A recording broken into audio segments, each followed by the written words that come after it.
രാജാക്കന്മാരുടെ 1-ാം പുസ്തകം 22-ാം അധ്യായം 43-ാമത്തെ വചനം.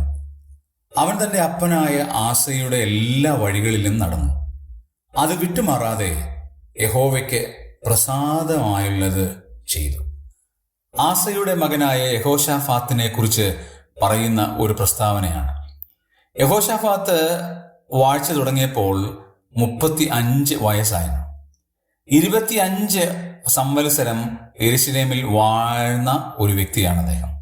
അദ്ദേഹത്തെക്കുറിച്ച് പറയുന്ന ഒരു വാക്ക് വളരെ ചിന്തനീയമാണ്. അവൻ തന്റെ അപ്പനായ ആസയുടെ എല്ലാ വഴികളിലും നടന്നു. അത് നല്ലൊരു പ്രസ്താവനയാണ്. പക്ഷെ അടുത്ത പ്രസ്താവനയാണ് എന്നെ ചിന്തിപ്പിച്ചത്. അത് വിട്ടുമാറാതെ യഹോവയ്ക്ക് പ്രസാദമായുള്ളത് ചെയ്തു. അത് വിട്ടുമാറിയില്ല, ആ വഴികളിൽ തന്നെ നടന്നു. പലപ്പോഴും നാമും ദൈവത്തിന്റെ വഴികളിൽ നടക്കുന്നു എന്ന് വരികിലും ചില സമയങ്ങളിൽ അത് വിട്ടുമാറുന്നുണ്ട്. ആ തത്വങ്ങളിൽ നിന്ന് വ്യതിചലിക്കാനുള്ള സാധ്യത വളരെയാണ്. എന്നാൽ ആസയുടെ മകനായ യഹോശാഫാത്തിനെ കുറിച്ച് പറയുന്നത് അത് വിട്ടുമാറാതെ അതേ വഴികളിൽ നടന്നു.